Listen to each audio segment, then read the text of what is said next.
class. Today, our discussion will focus on the life of one of the great authors of the 19th century, a foundational figure in American literature best known for his complex and deeply philosophical writing. Moby-Dick! Close. Moby-Dick was a whale, a fictional whale. We're talking today about a non-fictional author. Drumroll, please.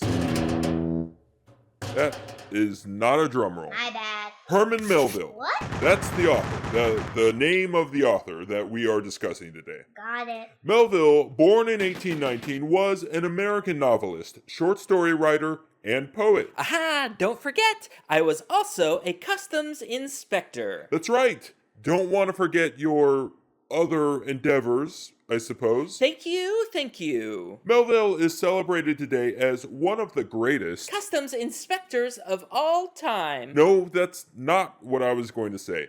And I don't think that's actually a thing. It should be. Melville is celebrated today as one of the greatest figures in American literature, though much of his work was underappreciated during his lifetime. Underappreciated, more like unappreciated whatsoever. Touché. Much like my legacy as a customs inspector. However, Melville's most famous novel, Moby-Dick, is now a cornerstone of the American literary canon. How did he get into customs inspecting? Listen, we are not here to talk about that part of his career. Geez, settle down. Ahem. Herman Melville Present. was born in 1819 in the city of New York into a once prominent family that fell into financial hardship. Been there, my friend. He received limited formal education and began working young, eventually signing on as a sailor aboard merchant and whaling ships. My voyages through the South Pacific profoundly influenced my literary imagination and later my journey as a customs inspector. Melville's first books, including Typee and Omu, Ooh, those sound fun. were semi-autobiographical adventure tales based on his seafaring experiences. These works enjoyed early commercial success and established me as a notable literary voice in the 1840s. A notable literary voice? Yes, people were always approaching me saying, like, hey, your literary voice, so notable. And I'd be like, my literary voice? And they'd be like, yes, I hear it. Do you hear it? So notable. Okay, continuing on. In 1851, Melville published Moby-Dick, a complex and ambitious narrative that blended whaling adventure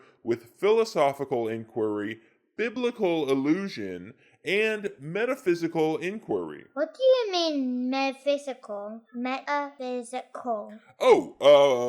Metaphysical is, the definition is, you see, it means relating to metaphysics, right?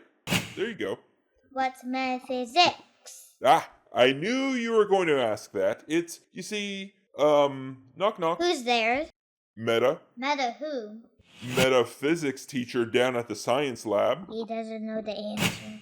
So anyway, though Moby-Dick is now considered a masterpiece of world literature, it was a critical failure. And commercial failure, too. Alienating readers accustomed to his earlier, more conventional stories.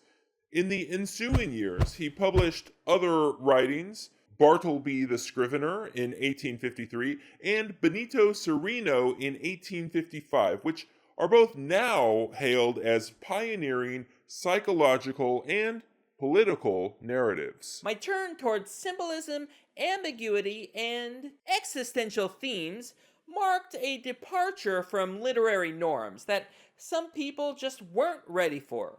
Like JR. JR, are you here? Come out and fight me, JR. There is no JR here, and furthermore, there will be no fighting. Oh, what a relief. In the 1860s, Melville's literary fame had faded. He worked as a customs inspector in New York City, as discussed, and wrote poetry, much of it unpublished in his lifetime. Didn't everybody write poetry back then? His Civil War epic, Battle Pieces, in 1866, is notable but received little attention. His final novel, Billy Budd Sailor, was left unfinished at his death in 1891 and published posthumously in 1924. It sparked a Melville revival, leading to renewed interest and recognition of his genius. Better late than never is what I tell my landlord when that rent check just ain't materializing. Indeed, better late than never. Today, Herman Melville is recognized as one of the most important American authors. His exploration of human obsession, moral ambiguity, and metaphysical depth, especially in Moby-Dick, has earned him a central place in the American literary tradition. His work resonates with existential and postmodern themes, making him a vital precursor to later literary movements. Yes, indeed. Lovely little lesson. Now, hey, do you know where I can get some lunch around here? I'm a tad tight in the wallet. Maybe you could loan me some bread? I could ask your kids if maybe they have a nickel to spare. Hey, kids, do you have a nickel to spare? Maybe a couple nickels? Maybe a dime? Maybe a couple dimes?